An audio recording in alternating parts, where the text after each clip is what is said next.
नमस्ते, मैं रफ़ीक सुलेमान हूं और आप क्लाउड सिंप्लीफाइड देख रहे हैं।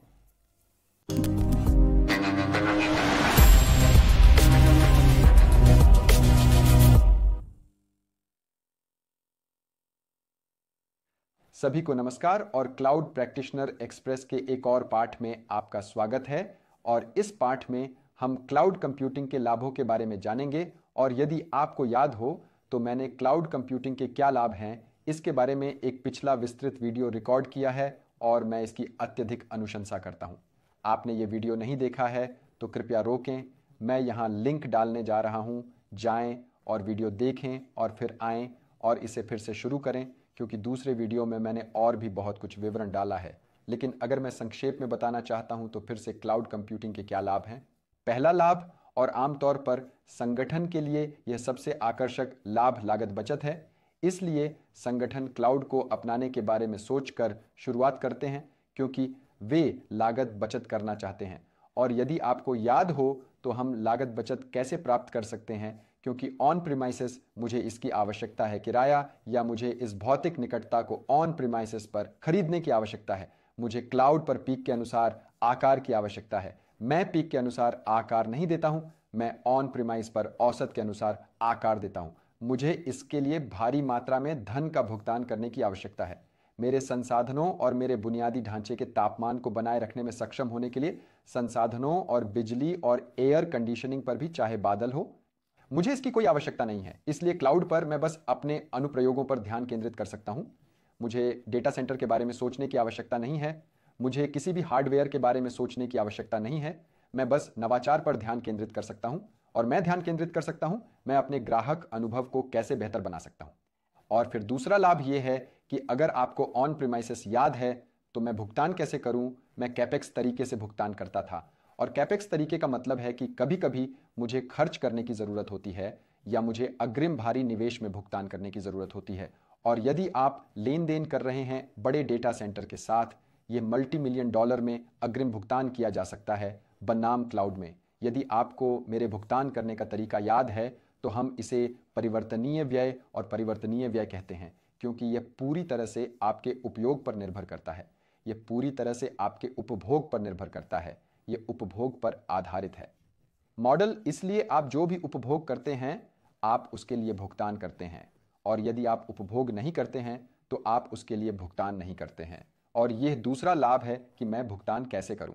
और फिर लाभ संख्या 3 क्लाउड के लिए बहुत अनोखी चीज़ है, जिसे हम इसे लोच या स्केलेबिलिटी कहते हैं। अगर मेरे पास ऑन प्रीमाइसेस है तो ऑन प्रीमाइसेस, अगर आपको वीडियो से याद है कि मैं इसे किस तरह से आकार देता हूं, तो मुझे इसे शिखर के अनुसार आकार देने की आवश्यकता है। और कभी कभी मुझे बड़े आकार की भी आवश्यकता होती है। और मुझे हमेशा यह अनुमान लगाने की आवश्यकता होती है कि मुझे कितनी क्षमता की आवश्यकता है। और कभी कभी शायद यह अनुमान सही नहीं होता है, या कभी कभी मेरा आवेदन बहुत सफल हो रहा है, जो कि बहुत अच्छी बात है। इसलिए मैंने जो अनुमान लगाया था वह अब नहीं है, सही है, और मुझे बहुत अधिक संसाधन जोड़ने की आवश्यकता है। लेकिन क्लाउड पर ऐसा नहीं है, क्योंकि क्लाउड में मेरे पास लोच की अवधारणा है। यदि आपको याद है तो लोच का मतलब है कि अगर मुझे अधिक संसाधनों की आवश्यकता है तो मैं स्केल कर सकता हूं, और कुछ समय बाद यदि मैं नहीं रह गया हूं, इन संसाधनों की आवश्यकता है, मैं इन संसाधनों को डीकमीशन कर सकता हूं, और इसे हम स्केलिंग बैक कहते हैं। और यदि आपको याद है तो ये ऑटो स्केलिंग ग्रुप नामक एक बहुत ही महत्वपूर्ण सेवा का उपयोग करके स्वचालित रूप से किया जा सकता है। फिर बिंदु संख्या 4 वह है जिसे हम पैमाने की अर्थव्यवस्थाएं कहते हैं। और पैमाने की अर्थव्यवस्थाओं को समझाने का सबसे अच्छा तरीका यह तुलना करना है कि यदि आप अपना डेटा सेंटर बना रहे हैं तो आपके पास कितने सर्वर होंगे। आपके पास 10, 20 या 100, 200 सर्वर होंगे एक डेटा सेंटर के लिए, एक बहुत बड़ी संख्या बनाम यदि हम AWS डेटा सेंटर का निर्माण कर रहे हैं जिसमें प्रत्येक डेटा सेंटर में सैकड़ों हजारों सर्वर हैं। तो यदि आप छोटे पैमाने पर तुलना करना चाहते हैं तो आपके पास प्रति सर्वर की कीमत क्या होगी। AWS पैमाने पर प्रति सर्वर हमें जो कीमत मिल रही है वह क्या होगी। इसलिए पैमाने की अर्थव्यवस्थाओं की अवधारणा में हमारे पास यहाँ कुछ बहुत ही अनोखा है। अब जितने अधिक ग्राहक होंगे इस बुनियादी ढांचे को निचले स्तर पर साझा करने आ रहे हैं, AWS कीमतों को कम कर रहा है। कम ग्राहक इस बुनियादी ढांचे को साझा करने के लिए आ रहे हैं और इसे हम समग्र ग्राहक उपयोग कहते हैं। और यह आपके परीक्षा में यहाँ कीवर्ड है, कम AWS कीमतें कम कर देगा। और यहाँ अच्छी खबर, यह एक फ्लाई व्हील में आती है। इसका मतलब है क्योंकि हम फिर से अपनी कीमतें कम करेंगे, उतने ही अधिक ग्राहक आएंगे। AWS डेटा केंद्रों में और वह पैमाने की अर्थव्यवस्थाएं हैं। और फिर बिंदु संख्या 4 गति और चपलता है। और यह एक बड़ा विभेदक है, या क्लाउड पर एक और बड़ा विभेदक है, क्योंकि यदि आपको उदाहरण से याद है कि अगर मुझे अपने भौतिक डेटा केंद्र में उपकरण खरीदने की जरूरत है, इस समय उद्योग का औसत प्रतीक्षा समय, विशेष रूप से कोविड के बाद और आपूर्ति श्रृंखला की समस्या तथा अर्धचालक चुनौती के बाद जो अभी हमारे पास बाजार में है, मैं कुछ महीनों तक इंतजार करने जा रहा हूं, जब तक कि मेरे पास साइट पर उपकरण न आ जाएं, और फिर कुछ और महीने रैकिंग, स्टैकिंग, केबलिंग, टैगिंग और फिर वर्चुअलाइजेशन इंस्टॉल करना, फिर मैं अपना एप्लीकेशन इंस्टॉल करना और उसका परीक्षण करना शुरू करता हूं।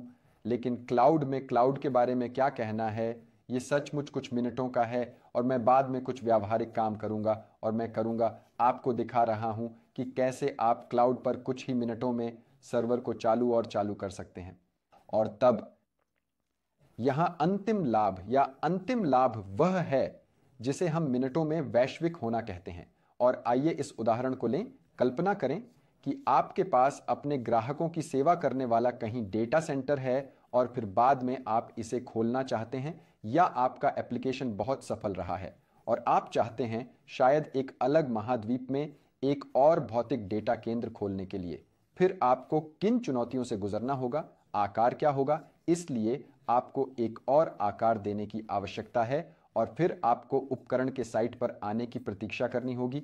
और हो सकता है कि वह अलग सीमा शुल्क विनियमन वाला एक अलग देश हो, उदाहरण के लिए अलग भाषा वाला एक अलग देश हो। इसलिए बहुत सारी चुनौतियां हैं अगर हम इसे AWS पर तैनात कर रहे हैं। और यदि आपको एक कोड के रूप में बुनियादी ढांचे की अवधारणा याद है, बुनियादी ढांचे में एक कोड के रूप में इसका सीधा सा मतलब है कि मेरे पास मेरा डिजाइन है, यहां तक कि मेरा बहुत जटिल डिजाइन भी है। EC2 उदाहरण, सुरक्षा समूह, नेटवर्क एक्सेस सूची, मेरा VPC, मेरा सबनेट, मेरा RDS, मेरा मल्टी एजी, ये सब सिर्फ एक टेम्पलेट में। मैं इस टेम्पलेट फाइल को ले सकता हूं, यहां जाएं एक अन्य क्षेत्र और फिर क्लाउड फॉर्मेशन नामक एक सेवा से, और कृपया इस सेवा की सेवा को याद रखें, मैं टेम्पलेट फाइल डाल सकता हूं, मैं इसे अपलोड कर सकता हूं और AWS इन सभी सेवाओं को सही क्रम में बनाने जा रहा है। इसलिए कौन सी सेवा बनाने की आवश्यकता है, यहां तक कि दूसरी सेवा से भी पहले जो इसका उपभोग करेगी,